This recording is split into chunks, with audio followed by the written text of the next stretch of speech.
Good morning and welcome to Flory Models Daily Show. Here we are on Thursday the 27th of October 2016. Wow. All I can say is wow. I don't think I've ever had a video go viral before. And the feedback and the amount of comments and the length of the comments and everything else like that. We are now like 10:15 and I was reading them obviously last night as they were all coming in from the forum, and I'll continue to be reading since around about 6:30 this morning to catch up with you all. Thank you so much for all your kind comments. Especially from the non-members as well. Yeah, members, I know you guys, you're my family, you know, you're all my friends. You know, that's great, but also this sheer amount of people who are non-members and said, look, I'm not a member and everything else, I've just seen your post and watched your video and totally agree and everything else like that. It's amazing, the feedback. To put this into perspective, I think we've had over 400 emails and messages to me via obviously Facebook, the site, the contact me, direct emails, and everywhere else, as you can imagine, on YouTube. So going through them all is quite something. I don't know really what to say apart from thank you. It wasn't just all about what was said and everything else like that.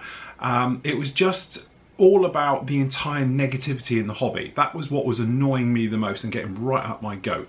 And I've been spoken to a couple of guys who actually closed down their sites and their various things recently, and I think this was sort of the catalyst to it, that, you know, those few little idiots out there are ruining it for everybody else. Okay, and that was what was really getting to me, and it literally just sparked. As a lot of you have said, it's amazing because a lot of bigger things have happened to us and I never take any notice of it. Okay, and then something like that. But I think that's what a lot of it was, is that I've seen my friends and work colleagues and stuff like that become recluses and go back inside with the hobby instead of like letting it all out and this is how they do it and trying to help people, that they thought, well, stuff everyone and move back in, because it's really not worth the hassle that goes with it, and it's a real shame, and the hobby itself is losing out, and that's why I think it got to me as much as it did.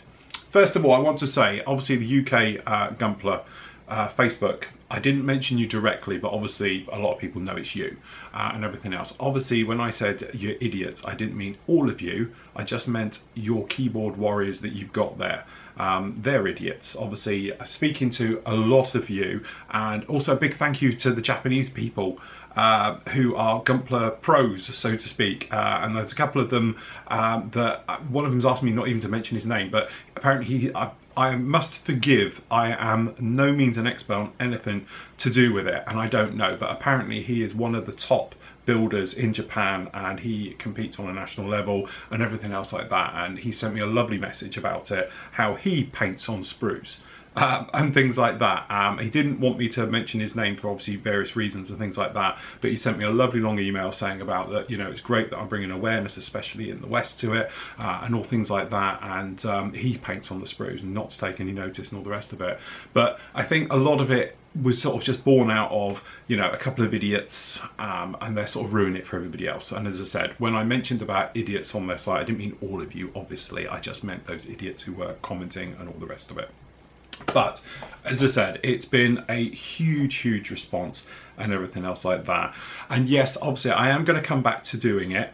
To be honest, it's one of those things. I don't want to just now and carry on with it because, as I say, it has left a bad taste in my mouth, and I won't give it 100%, and I won't do anything unless I'm going to give it 100%. It doesn't matter if it's in modelling, in life, whatever. I'm one of those people who will either do it all or not at all. Okay, so that is the point to it. I don't want to start back on the build and almost rush it to get it out of the way just so I can say, right, I've done it now, move on to something else. All right, but I will come back to it, and as a bit of a thank you to everybody, what I will do is I will put it actually up on YouTube as a free to watch as well. Now, from that point of view, I've probably got 3 episodes already filmed and done that's going to get you up to where I roughly am anyway. So what I'll do is on Monday I'll put up the first part onto YouTube in the free to watch area. Obviously members, you'll get your bit as well without the adverts and everything as well. So from that point of view, fear not, it is going to be around in a couple of different flavours on the site, and I will do it. And then hopefully I'm thinking perhaps after Telford I'll come back to it, you know, and I can then push on with it and get the mojo back for it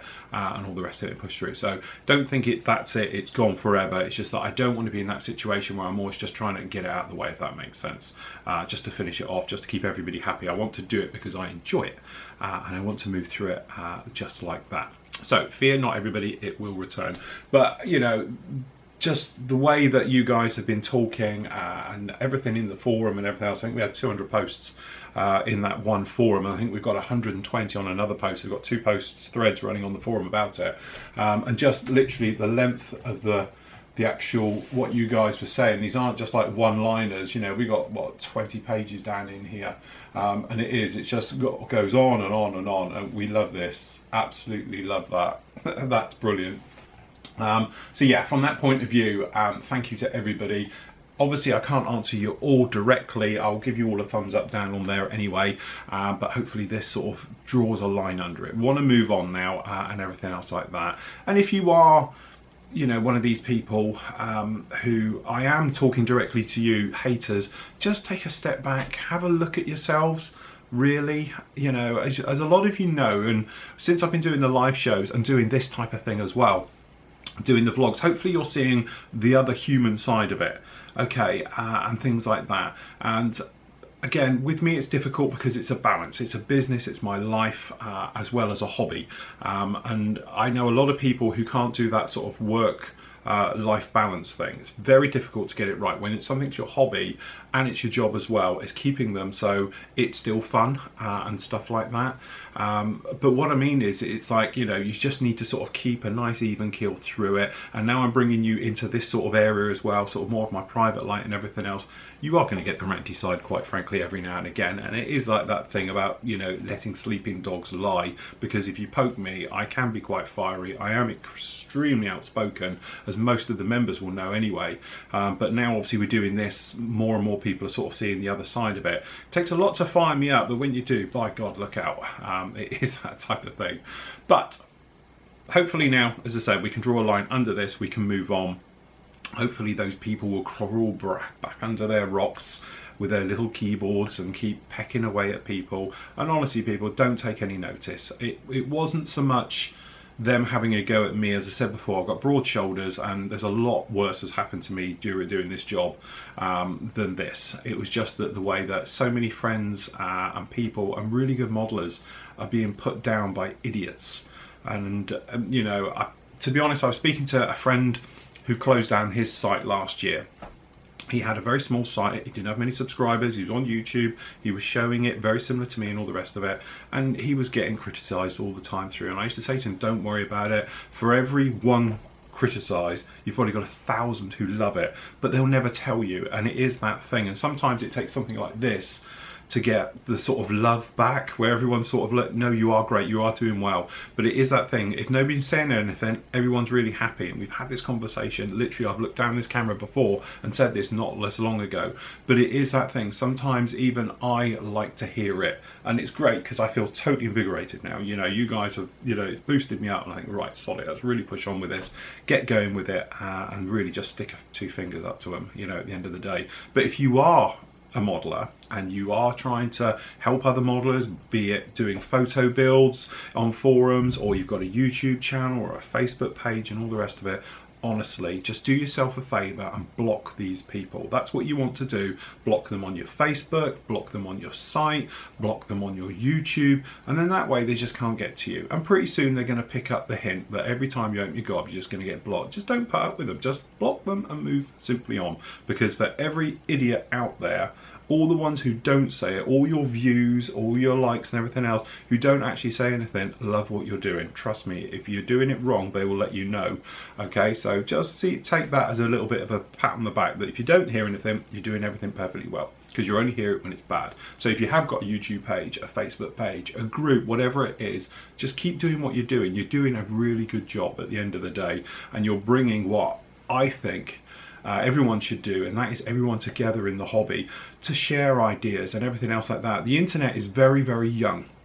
It's one of those things where everyone's learning how to use it, and it doesn't matter if you're young and been brought up on the internet, or you're old and sort of getting to grips with it. Everyone can share that pool of knowledge down in here, and that's what's making the hobby really strong at the moment. This is what I was saying yesterday, is because for the first time anybody can write something, anybody can do a video. You can just chuck up a video, put it on the site, okay, or onto YouTube or anything, and then people can watch you, where before you've never had that opportunity. And that's what's great. So So that way it's making the hobby nice and strong. But my worry is, as the trolls, I'm going to call them trolls, I don't want to sort of come up with any horrible names, but they are trolls. They're going to beat everyone down, and that very small minority makes a very loud noise, okay, and they're going to literally crush this hobby, okay, and it's going to squeeze the life out of it in 10 years time, and that's what worries me, okay, and that's what I was saying yesterday. So hopefully now everyone can see this, and if you are watching this, share the message, share the love and everything else like that, that, you know, just don't give time and anything to these idiots, because that's what they are. They are just a troll. Let them crawl back under their rock and they peek out and say something just to be snipey, just to get a reaction and something else like that, and just move on from it, which I know I should believe a lot more in, but sometimes I see myself as the voice of everybody else because I can get away with it, and perhaps people might even listen to me, which they probably don't, but hopefully they do a little bit, and I think after seeing all of this they probably are, is that, you know, if you have got a problem, you know, let me know, you know, and all the rest of it, and perhaps we can do something about it. You know, if you have got a particular idiot that's giving you really grief, you know, then, you know, perhaps we can do something about it. I don't know. Just get rid of them, take no notice of them, and move on. Anyway, so that's my day. I'll probably go around and do it all, and you know, hopefully I'll write something down under here. We'll lock this now. It's done. It's dusted. And well, going really well this afternoon. This morning, obviously, we did the Rise of the Bubble Top kit. Absolutely beautiful kit. I'm surprised that there's so many around. I thought being a limited edition, perhaps you weren't aware of the artwork that comes with it. So I've shown all about that. That'll be up on the site probably by the time you see this. It's getting on. So this afternoon, I'm actually doing these two. So we've got the brand new Hobby Boss 1/48 MiG-31 Foxhound.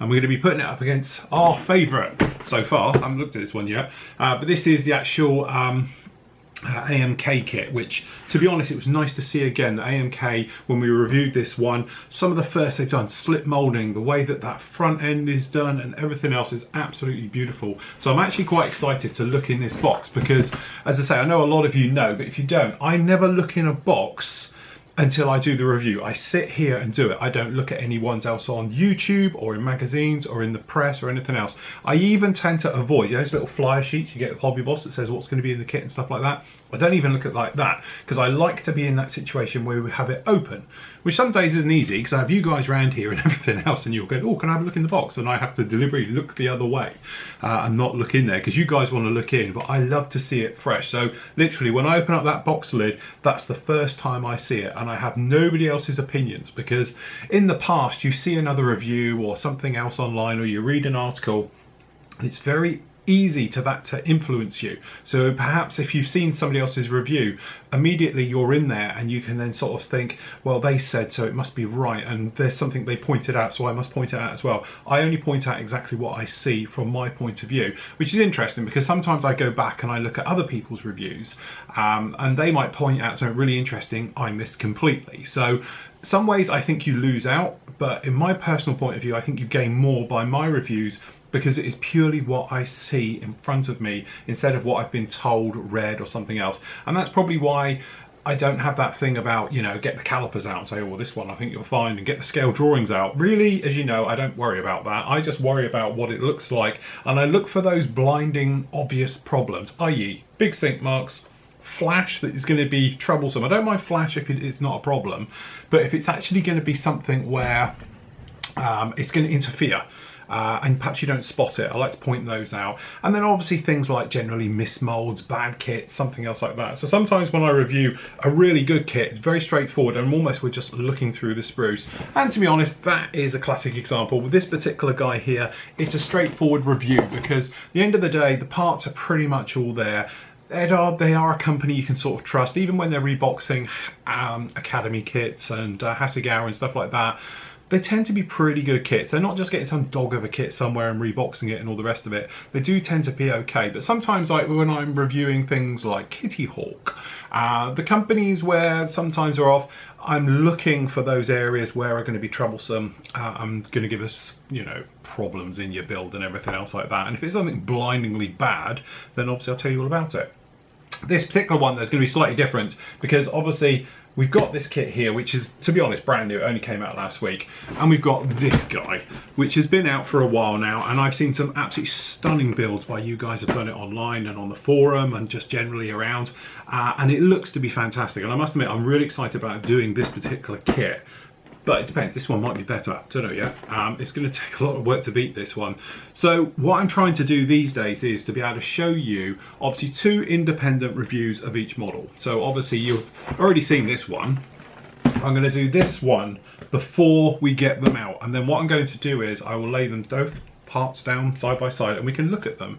And we can look at things like how it goes together. Has one manufacturer got the breakdown better than the other?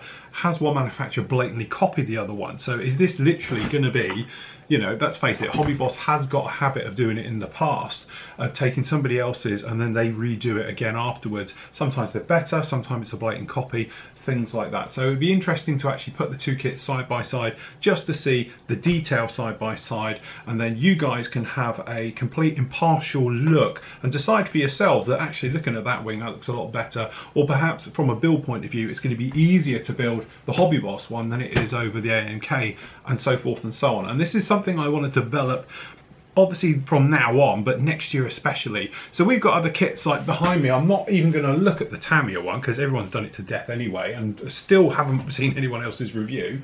But we've got that one down there because obviously you've got the AMK one coming along and we can do a side by side. But little things like there, we've got the Hobby Boss SU27 flanker, so we can actually have a look at that with against Academy's one and to see how they go down. Now I'll be honest with you, I think it was Sid was here, one of the guys that were here last week, opened the box, and I have seen the top of it but not through the sprues yet and everything else, purely because they just took it off and I thought, oh, it looks just like the Academy one. But what I'd like to do, instead of just doing here's a review and here it is either show you a side-by-side comparison or build it. And this is something where, again, it's a little bit how I'm going to do it, I'm not too sure yet, and this is where you guys can give me your feedback.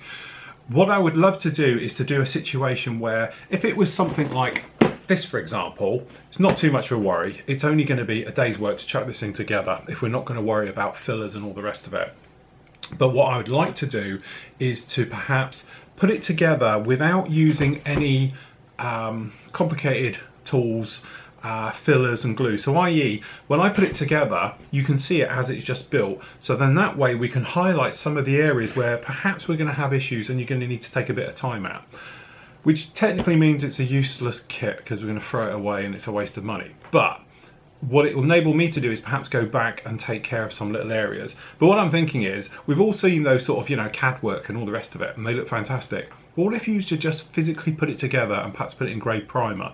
So then that way, all those dodgy seams, lines, mismolds, whatever, are blatantly obvious. And perhaps we come along with a Sharpie and point them all out. I don't know, give me your feedback. Would you like to see something like that? To me, I wouldn't mind doing that, you know, because then what I could probably do back is go back. Something like this is easy because the cockpit I could probably paint and do that just before we do everything else, then do all the externals. The trouble comes in when you're doing something like this and it's got engines and various things, because technically you're not going to see them, or I'm going to have to do it in a way that it comes apart. So, but what I don't want to do is just sort of tape it together, because I don't think that's a fair representation of a kit.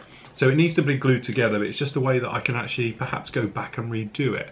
But again, tell me what you think. At the end of the day, I could probably bang these together quite quickly within a day or two just to put into primer to show you exactly how they build up. Would you be interested in a review like that? If you would, let me know. Give me the feedback on it, and then we can turn around and say, well, look, let's do proper reviews and I'll actually build it. And then all I'll do is perhaps, you know, not do it as a full-on build, but a half build, like a live build we've done, like the one-day build, things like that. So you can see it actually going together. And then at the end of it, before paint and all the hidden stuff and taking care of it, we can turn around and say, that doesn't fit, you've got a bad join there, the wing line seam and everything else. But again, tell me what you think. This is just ideas I'm pushing around for next year. As I say, I'm trying to develop the site. I've got new things coming along next year. We've got new tools, we've got new hardware. To be honest, I've spent another £1,000 today. It'll break my heart, this. But anyway, it's all different things that I'm bringing in and trying to implement. Going to get used to it, make sure it's all working properly and everything else like that. So then next year, things are going to change. We're going to go up another level easily, you know, and everything else like that. So again, it's just one of those things. I'm going to then be playing with it towards the latter end of the year in December, things like that. So then when we're into January, I know what we're doing. We've ironed out all the kinks, the bugs and everything else. Remember when we were doing live and stuff like that? In the early days, it was awful and blurry and sound was terrible. And now we've pretty much got it nailed down and we know what we're doing. Well, this will take us to the next level of that and so forth and so on. So there we go. Anyway, time to have a look at this bad boy. Okay, so good old day today. To be honest, I've literally just finished doing this one. This is the Hobby Boss 148th Foxhound. Yeah, it's got problems. It's not a brilliant kit. It's certainly not this kit. That's just put it like that. Little things, the ejector seats are horrible. You need to replace one of those. The tyres are awful as well. The intake system is huge, it's big, it's bulky, and the entire front end of this is multiple parts all coming together. It's not like the AMK, which has got that nice slip molded one-piece nose that fits in and things like that. The details as well just seem to be a little bit, I don't know, they're just not quite there for some reason. Don't get me wrong. If this is what you want to go for and it's your only option, go and get it, because it's absolutely a stunning big aircraft. The Foxhound is that big, brutish, it's like an F-15 on steroids, okay? And literally it is that good. Just some of the details that run through the kit, little inconsistencies, the usual type of mold marks and stuff like that. Again, you know, they're just little things that they're not a problem to fix. A little bit of filler in there, a couple of hours, and you'll be fine, no problem at all. It's just a shame they're there when you're coming up against something else like this. But as we said, what's going to happen is tomorrow that'll be up as a standalone. Okay, so what you're going to have is then 2 full video reviews of each kit. So we've got the AMK Foxhound down here and we've got the Hobby Boss one. So you're going to have both of those. Then tomorrow what I'm going to do is take both of those kits, put everything up side by side so we can see it right the way through. So we can look at each wing, we can look at each nose, each cockpit, each details, everything, so you can make a nice sort of, you know, decision on which way you want to go. The other thing to note is that this kit is 20 quid more expensive than this kit, and so far, trust me, the AMK one is better. So having both, and if somebody said which one you're going to build, I'll build the AMK one, simple as that. But anyway, tomorrow we'll have a look, so in that way you can make a decision on which way you want to go. And it's our new system that we're going to be doing, taking both. But I thought it'd be nice to do independent reviews of both, and then I will link both those reviews to each other and then link them to the Versus one so you can see it as an overall. So see it like a bonus review. So anyway, this little guy is up with you today. It's beautiful, it's great, it's Edard, it's a Spitfire. As we all know, Edard do probably the best 148 scale Spitfires, 109s and 190s. So you've got that nice dual pack and you get a beautiful piece of artwork with it as well, running through like that. So anyway, a lot better day today. Well, almost. So anyway, the trolls definitely haven't won. And I'll be honest with you, I have gone out and bought another kit, Bandai one, because the other one met with a fatality. All right, so that will be back, as I said earlier. I'll get that in. It will be with me tomorrow. I've done it on next day, so it'll be in tomorrow, so I can catch back up on that. That doesn't mean to say we're not going to do on the others, and what it happens is on Monday I'll make a look at the poll that we've got up for the other one. So if you're still wondering about it, we've still got that the Meteor, be the Airfix Meteor, we've got the Sabre, we've got the F5E, we've got the A4 Skyhawk, and we've got the A7 Corsair. To be honest, I will build all of them anyway, so don't be too panicked if you're not winning in the thing. So I know the poll is incredibly close for all of them, so it just seems to be everyone's sort of favourites in amongst there. So what I might just do is leave that pile there and work my way through them over the next few months and everything else like that. So there we go, that is it for today. Go off and have a look at that review. It's a great review, some lovely artwork with that one, definitely well worth a look. As I say, tomorrow I'm going to do that Versus thing, and then obviously tomorrow night you can join us and we'll be looking at your great work in the gallery and a quick zip around the forum and everything like that. So till tomorrow everybody, happy modelling, take care.